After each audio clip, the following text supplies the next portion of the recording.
thought them pesky motorists have been getting away with it for far too long in Haverhill High Street, you must have been quite happy this week, because it seems things are improving. It might be partly because the police have issued 113 fixed penalty notices fining drivers since September, but it might be something else. 2 weeks ago, PC Mark Ellis started as the new town centre beat officer.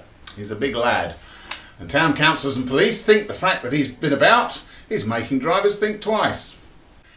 It would be ironic if he solved the problem on his own after all these years, particularly as one Haverhill, still meeting in secret, chorus of booing, have started to think of more radical ideas as they put together a draft master plan for the town centre, maybe even shifting the focus to Erringshausen Way and pedestrianising that instead. Ooh, that's a big concept to get your head around. Suffolk County Council is still trying to get last year's idea off the ground, making Camps Road one way southwards beside the Market Square and reversing the Mill Road one way direction. Just experimental for 6 months, but the prophets of doom are out in force. However, the chairman of the town's Safer Neighbourhood team, Councillor Tim Marks, said last week he thinks they may all be confounded. That's a hostage to fortune if ever I heard one. It hasn't taken long for people on the north side of town to realise it will speed up their journey to work on the industrial estate. Swan Lane, Camps Road, Mill Road, Hellions Park Avenue and into Hollands Road. Perhaps the County Council need to put a bit more thought into that one. But their black mark of the week is about street lighting. They've been saving money by switching street lights off on the estate between midnight and 5 AM. Plenty of people think it's dangerous. You can only get them turned back on if the police demand it, apparently, and that's just a nasty, cheap way of trying to shift the blame, of course. But the police won't fall for it. The decision has been given to one county council officer in Ipswich, who now appears to be drunk with power, according to the many reports of his arrogant refusals to even discuss the cases put to him. And he's not even elected. A small good work tick this week for the County Council for setting up an online opportunity to rate the services of your library. Now the County Council has offloaded running libraries onto a supposedly private consortium it created.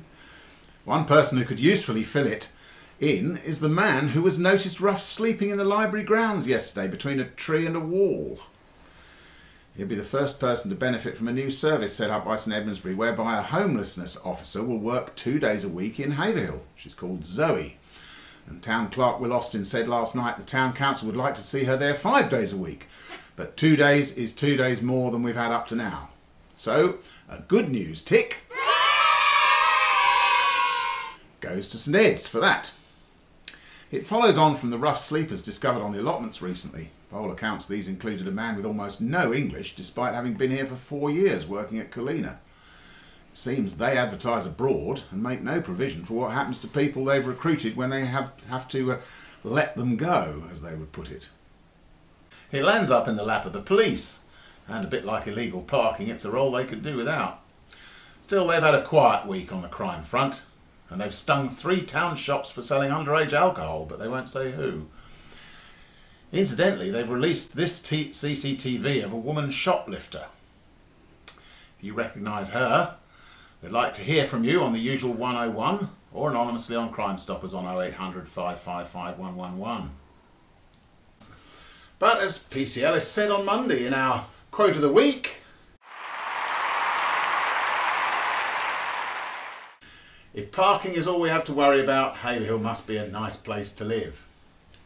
Still, you can't turn it into a chocolate box historical period piece. Resident Keith Misen told St Edmundsbury Council's Haverhill Area Working Party this week on behalf of his elderly mother, who can't afford to make her home warmer with replacement windows because of a conservation regulation requiring like-for-like wooden ones.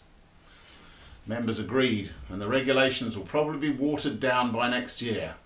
After the winter, of course. Bit of a black mark for St Ed's there, for moving so slowly. They've announced an election in Haverhill East on January the 9th for a councillor to replace Les Ager, who died recently. He was a much loved figure in the town, and now the town council are hoping to arrange something to commemorate him. As a pretty much lifelong Haverhill resident, he'd have taken an interest in the fate of these cottages up at the top of High Street, numbers 85 and 87. Haverhill wanted to knock them down as part of a bigger scheme to provide 6 flats, but residents got together to object that they were historic survivals from 200 years ago and should be preserved. And St Ed's Development Control Committee threw the plans out. Now, the residents, led by County Councillor Tony Brown, have got Haverhill to agree to put the building up for auction in Ipswich next month. The guide price is £50,000 to £70,000, but before you leap in, Haverhill say restoring it as now is required is far too expensive for them. If it's not sold, they may demolish anyway and try to retain certain features. They also say they may now have to reconsider their plan for the whole site, which was dependent on a £500,000 grant from the government, the time limit for which runs out in March. What it needs is someone with cash to spare. Talking of which, our £148 million lottery winners have announced their marriage is breaking up. There had been rumours almost from the off, but apparently none of them were true until now. It shows, though, how this was almost expected by people, as experience shows that a load of money doesn't necessarily bring happiness. Perhaps they should have given it all away. You just can't win, can you? Haverhill Rovers certainly couldn't on Tuesday night. 2 late goals saw them crash out of the League Cup 3-1 at Newmarket. Still, they beat Mildenhall 2-0 on Saturday. They currently lie 4th in the Eastern Counties Premier League and recently announced they have applied to go up to the next step into the Ryman League. They travelled to Norwich United in the league on Saturday for a 3 p.m. kick-off. Haverhill Rugby Club's first 15 lost 27-8 at Thurston on Saturday and travelled to Thetford for a 3 p.m. kick-off next Saturday. But they did have a bit of a win on Tuesday night when Haverhill Town Council agreed to give them £5,000 to aid in a £20,000 project to improve their showers. As Councillor Clive Turner said, anyone braving the dog mess left by inconsiderate walkers on the rugby field deserves top quality showers. Rugby Club President Mark Jury explained they had already brought a very large shovel. Why are some dog owners so selfish? It is after all a real health hazard. Talking of health, don't miss the latest Haverhill Health Guide, which has been produced by the West Suffolk Clinical Commissioning Group. They're already working on improving health services in the town, having taken over in April from NHS Suffolk, boo, which had built up just about the worst reputation of any organisation affecting the town. We just have to hope this lot will be doing a bit better in future than their predecessors. That's all for now.